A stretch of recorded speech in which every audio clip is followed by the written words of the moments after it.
Ah, hello, hello. There we go. Okay. Hello. We are going to do a literal breakdown of the Bible. This is something that I've been called to do, and so it'll be something that I'm doing. Um, the whole idea is basically to get away with the misunderstanding of the subject. People are taking the Bible metaphorically, or they're taking it literally in portions where they should be doing the opposite, or they're not understanding the full extent of the truth of when something is said. And I mean, sometimes I fail to as well, but I've been called to do this and I should trust what I've been given to do. And while I'll be imperfect at it, I will do my best still to achieve that perfection. And if there is something else that I do not understand fully, then God will make it known to me, and others can speak and be a conduit of God to make it known to me. So I will be open to that information. But let's do a breakdown, starting from the beginning. In the beginning, God created the heavens and the earth. So it doesn't say that He created light first, it says that He created the heavens and the earth. Now the earth was formless and empty. Darkness was over the face of the deep, and the Spirit of God was hovering over the waters. So, waters is the best language that could be used for someone if they wanted to talk about space and time, but wanted to talk about what space and time was, which ultimately we understand that it is a fluid. It's a superfluid, actually. Um, and Earth being formless and void isn't necessarily speaking about Earth, the planet. Now, we call our planet Earth, but it's basically saying that Earth was not there. Earth did not exist. He created the heavens and the earth, which means he created heaven. He created everything above earth, but then he also created the space for earth. So all of the, you could either assume that all of the material was there, but there was no light shining on it, or you can understand that it's the expansion of the universe. He creates the entire space of the universe for the universe to be. At least this is my best interpretation of it. And then he says, let there be light. So, what happens if space and time already existed as it needed to exist, but there was something in space that was not light, but that would react as a catalyst to the idea of light, bringing light everywhere? Now you could say Big Bang. Big Bang kind of, in a way, gets it right, but kind of, in a way, probably gets it wrong. It assumes that the space wasn't there, but that the Big Bang created the space. And I think that's a little bit lacking. I think that's a little misunderstanding.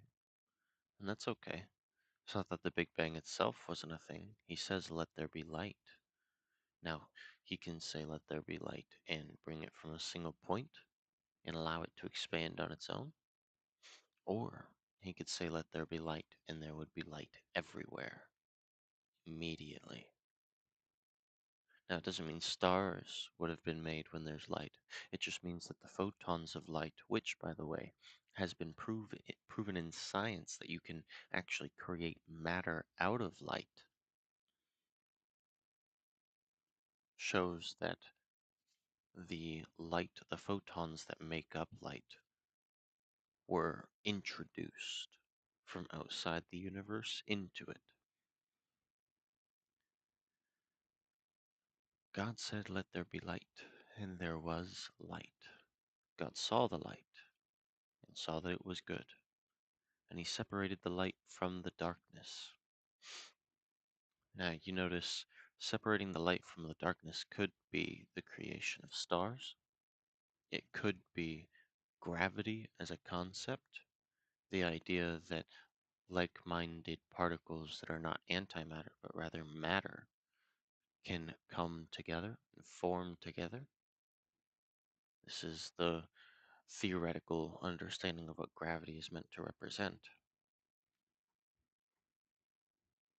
It's kind of interesting that the Bible actually puts this into perspective as well. People see these words and think they think it's too above their ability to understand. But we were made in God's image, in his likeness. And so we do have the ability to understand what he does. It's just about whether or not we get to that understanding, whether or not he wants us to get there. And he's a good parent, so I'd assume that he would want to, but I could be assuming incorrectly. For him to teach us good and evil is because he wants us to know of both and choose good, and choose him, which is anything that is righteous and good. So God called the light day, and the darkness he called night. And there was evening, and there was morning, and the first day. So we don't even get to him making the earth as a body of creation. So if the earth was formless and empty, that means it has no form. There is no earth.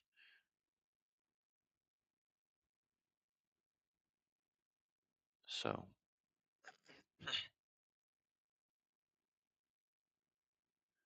and God said, "Let there be a vault between the waters to separate water from water."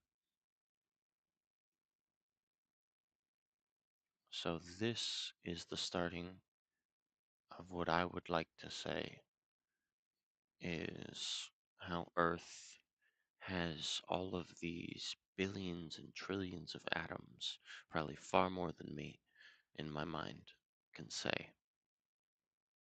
But they did not come together. They were coming together, and this is what that looks like. Um, but when he says he calls the light day and the darkness he calls night, that could be the atmospheric understanding of that for our Earth, which, I mean, makes sense, but he did not say to create the Earth yet. Or it could be the understanding that when you have light and the light is stable and surrounds you, you will see.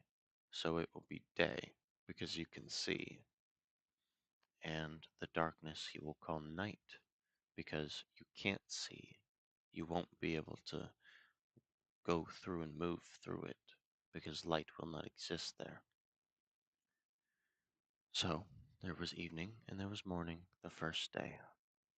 That appears to me as a rotation, which means that the earth was then created when light was created.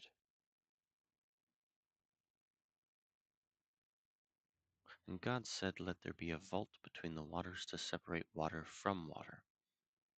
A vault between the waters, meaning it cannot be a part of our.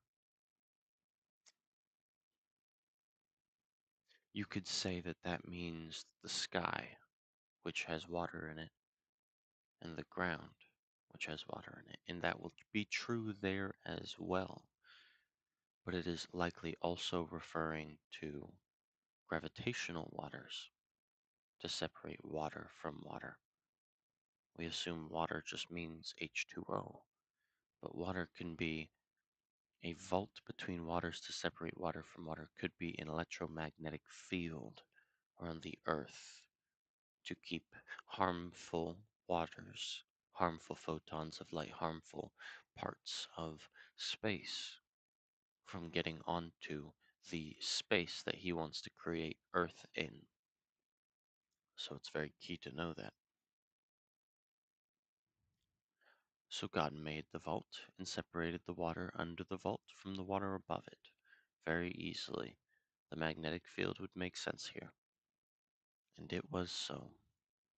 God called the vault sky. So the vault is the atmosphere that surrounds the earth. The vault here is the ability for the electromagnetic sphere that surrounds Earth, that isn't even a sphere, mind you, to allow for our atmosphere to consider existing. It's not even it's not even really the sky, but it is an electromagnetic field that allows the sky to exist.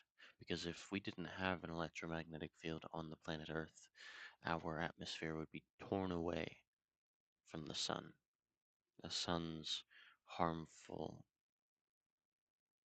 I would say, rays, but it's really not that simple. The components of the sun shooting off into space would be so harmful that they would destroy our planet. So the electromagnetic field would be the vault that keeps our sky in order. There was evening, and there was morning, the second day. And God said, "Let the water under the sky be gathered to one place, and let the dry ground appear." So we take that as to be the water under the sky. The water under the sky could be the atmosphere, but it could also be water in this particular case. Actual H2O here, because it's both. It's both the sky being created here, and it is both the waters being separated from the land due to what we on Earth see as tectonic shifts. In God's creation, He can make whatever happens need to happen the way it needs to happen. So if it was the creation of land by making it rise above the water, while it looks seemingly natural to us, it would be His work to have made it happen.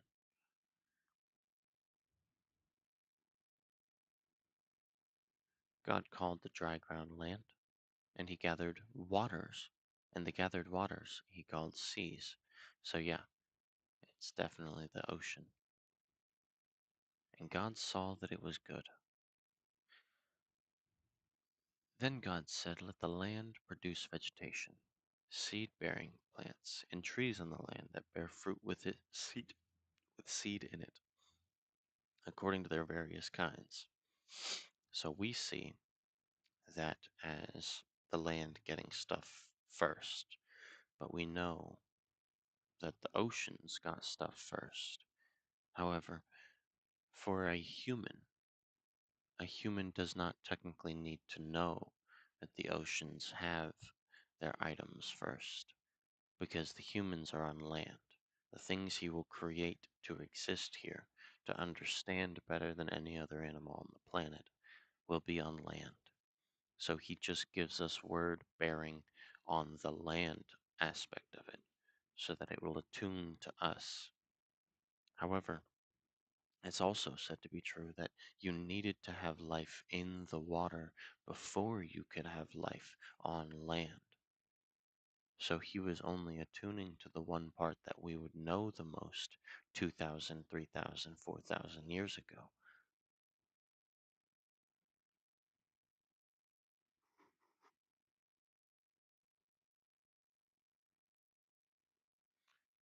The land produced vegetation, plants bearing seed according to their kinds, and trees bearing fruit with seed in it according to their kinds. And God saw that it was good. Now that's all the land of the earth. That isn't just the one place. That's every bit of the earth getting it at once. Because We have the electromagnetic sphere protecting our sky. We have the sky protecting our land. And we have oceans and land separate now. Now it's just about all of the land getting its vegetation so that the land itself can be fruitful for the sky, and the sky can become fruitful for the land. It's creating an atmosphere in which that one could learn to harness symbiosis. This is the natural earth being made. Excuse me. This is the natural earth being made to sustain itself. And this all happened on the third day. And God said, "Let there be lights in the vault of the sky to separate the day from the night, and let them serve as signs to mark sacred times and days and years. And let them be lights in the vault of the sky to give light on the earth." So, again, this is God personalizing it towards our species so that we can understand it 5,000 years ago. However, those lights in the sky could very well have their own meaning for another species. It doesn't mean that they don't. Stars in the sky are not just meant to serve us, but they do serve us for these particular instances. They create light in the night, but it is lesser light. So it is lesser night too, by the way. Somewhere closer to the night side, but not quite marked in the middle. So he also made the stars. Interesting. God made two great lights, the greater light to govern the day and the lesser light to govern the night. He also made the stars. Oh, so I messed up. So let me backtrack here. Let there be lights in the vault of the sky to separate the day from the night. In the vault of the sky. So that would probably be moon and sun. And let them be serve as signs to mark sacred times and days and years. Sacred times. Sacred times in this particular sense would mean the ability for the earth to rotate. The rotation of the earth being what it is a sacred time. Sacred meaning it's so abundantly true, it is the truth. There is no other truth that surpasses it. And so sacred times are meant for a global, universal understanding of time. Doesn't mean that it is sacred throughout the universe, but it will technically be sacred throughout the universe too, because any being that comes to our planet will know of our days, months, and years and be able to understand them because the time is sacred. The timing was created the way it was for the earth, and it was created the way it needed to be for humanity. And it served both purposes as well as many other purposes very well. So, there will be a greater light to govern the day, the sun, and a lesser light to govern the night. Now, 5,000 years ago, they don't really know about stars the same way. They know stars, they see stars, but they don't know of them. They don't understand them fully the way we do today. And that's sometimes really hard to understand, really hard to get through someone's head, including mine. So he created the moon and the sun. And the moon was given shifts of sacred time, meaning it was given shifts where it would be faced by the sun sometimes, and also cut off from the sun other times by the earth due to rotation. Now, that's going to be hard for somebody to understand when the Bible was first being written. Not impossible, but hard. So this is made simplistic so that human beings can understand it in its simplicity. But it does not mean that this was created the way that it was created. When they say days here, God There is a theory here that may become true the more I read this, that a day for God is 1,000 years for man. It may even be more than that. There is plenty, plenty here to break down. He then also makes the stars, so they understand the word stars. They don't really know truly about the gas giants that they are, their size in comparison to Earth, or their proximity to Earth in any way, but they will understand the word stars because they can see them in the night sky. Very, very well done. It's funny that the Bible can be misinterpreted and people can think one way or another, but if you take if you read the Bible as if it is a father trying to teach a child, then you understand that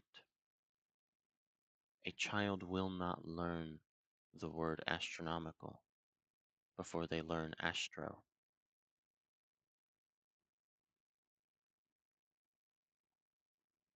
A child will not learn the word photosynthesis without learning the word photo or synthesis. And they won't learn synthesis before they learn what synthesizing means. There are ways in which things must go from the simple to the complex so that a full repertoire of understanding is achieved. But for him to write a Bible that we don't understand would be for us never to understand it because we are not given the ladder of growth that is necessary. This Bible is written so well that the beginnings of our species can understand it. That means 4-year-olds, 3-year-olds can begin to learn from this Bible because of its ability to be simple. But it does not mean that it is wrong in its simplicity. It just means that it needed to be personalized towards our species and that it needed to be simple as to not give all of the details of every specific thing.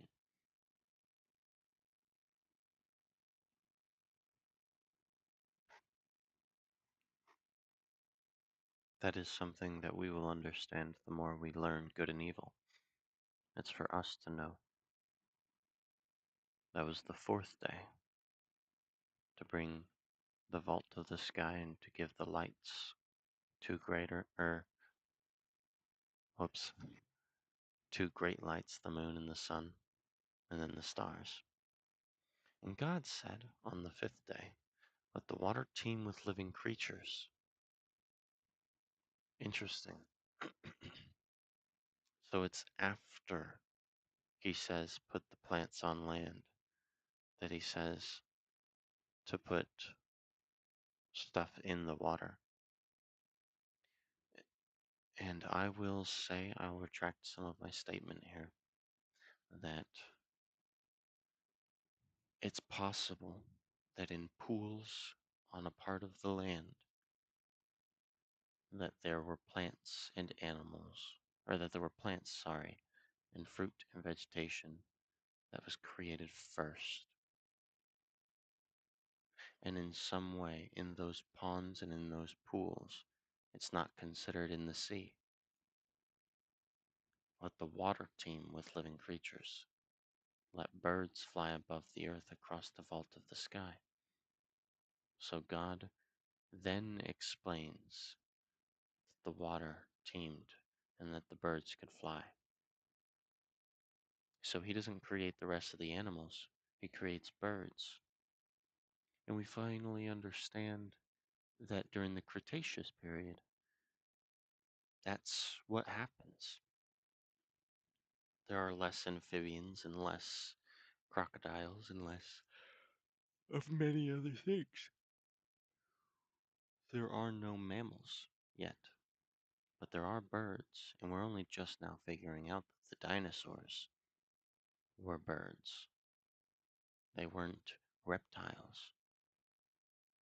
Reptiles and mammals come next.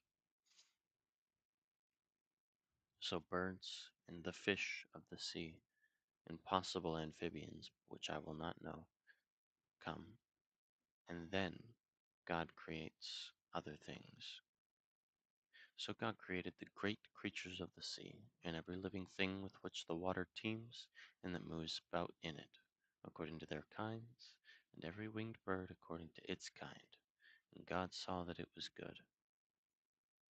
And God blessed them and said, be fruitful and increase in number, and fill the water in the seas, and let the birds increase on the earth. And there was evening, and there was morning, the fifth day. So, in this way, I think if we can call it the fifth day can be millions of years here.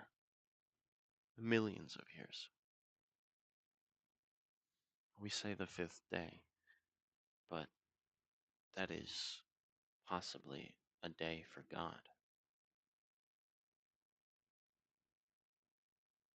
more than it is a day for earth. Not entirely sure there. Some things here will still be above my level of understanding, but I can 100% see how the little bubbles teeming on the earth create the birds and the stuff on land. Sorry.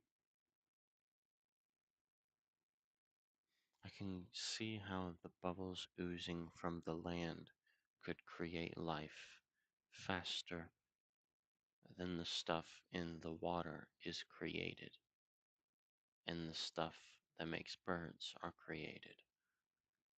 It is easily seeable. Not sure if it's true.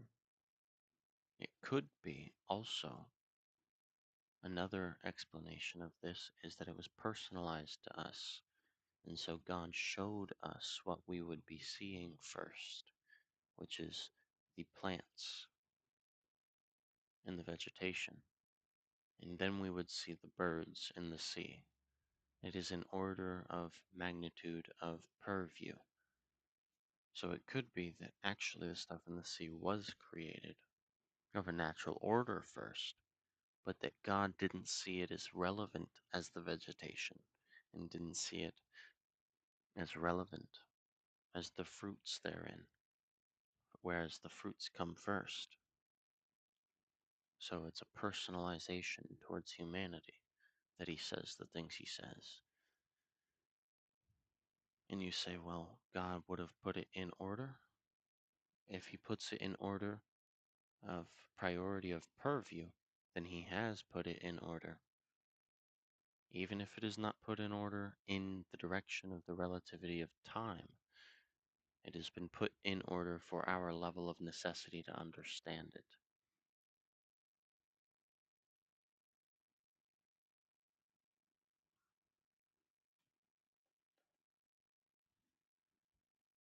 So God blessed them and said, be fruitful, increase in number, and fill the water in the seas, and let the birds increase on the earth.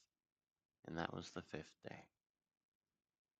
And God said, let the land produce living creatures according to their kinds, the livestock, the creatures that move along the ground, and the wild animals, each according to his kind.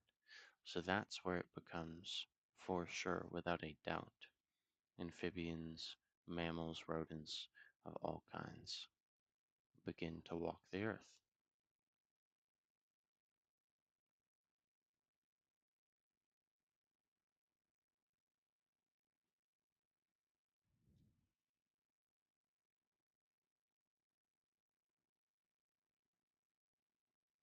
God made the wild animals according to their kinds, the livestock according to their kinds, and all the creatures that move along the ground according to their kinds. And God saw that it was good.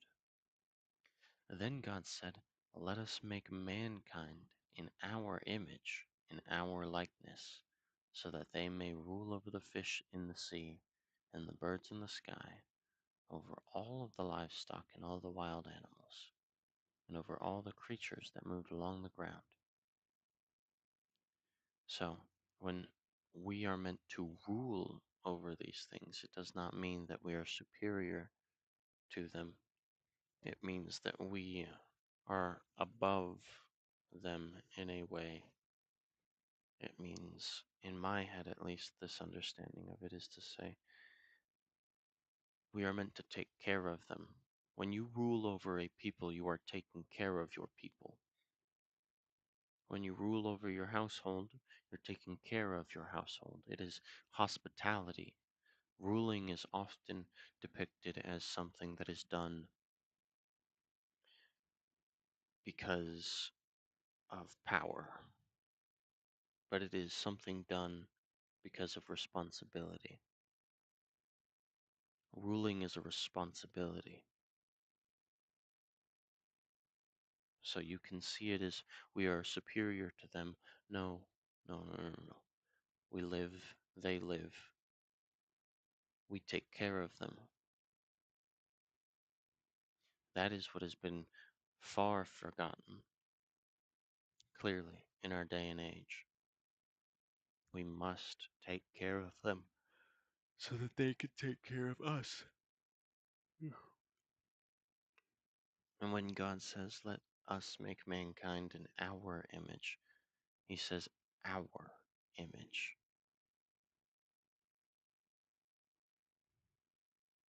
He doesn't say his image, he says, our image. This leads me to believe that God is of a species. As we are of a species, God is of a species. Now, is he alien and still within the universe?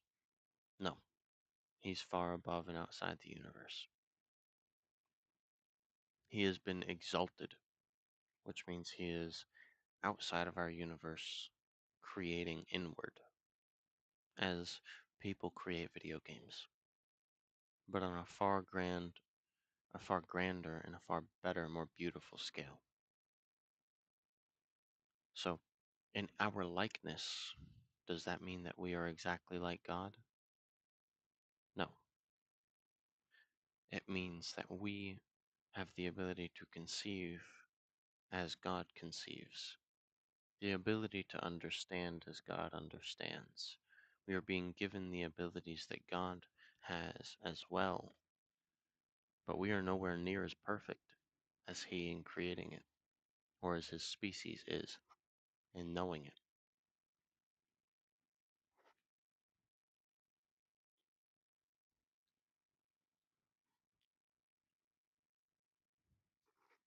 So, man was made in God's image, either to look like God. It's to look like God, and it is to act like we can if we learned everything that God learned.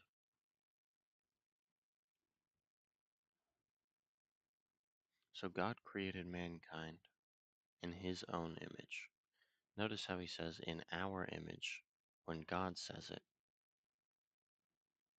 but whenever it's explained, it says in his own image. So they mess up here. And it says, let us in our image. So it's definitely God is a part of a species here. And then when it says God created mankind in his own image, in the image of God created he them, it's more as if it's to say that this person, God, right here, Yahweh, created mankind as he was speaking to others of his species, talking in his own image, or making them in his own image, or their image, it would be actually.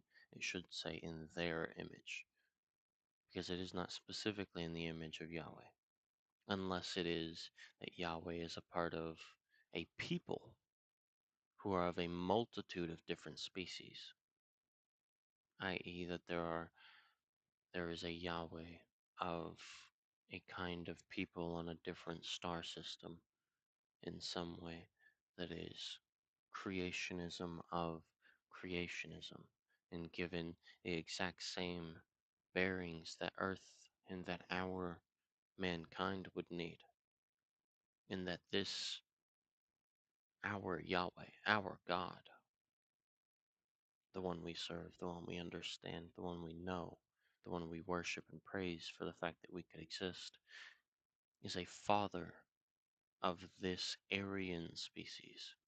Is it Aryan? I apologize. Is a father of this human species. The way we look, the way we're created, the fact that we're of a primordial primate nature, but yet we walk upright. We talk with language. We understand with creativity. Things that God, Yahweh, this one, was made. That's a whole lot more to get into, to be completely honest and fair with you. But God is part of a people who are the Most High and the Most High exalted. But God is also speaking down, creating us in that specific image of His people. In the image of God, He created them. Male and female, He created them. Interesting. It says that He created male and female, but it does not speak of Adam and Eve.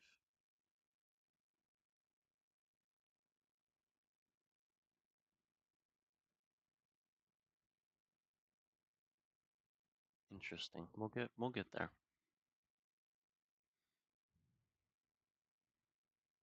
Levels of understanding that I have a hard time explaining.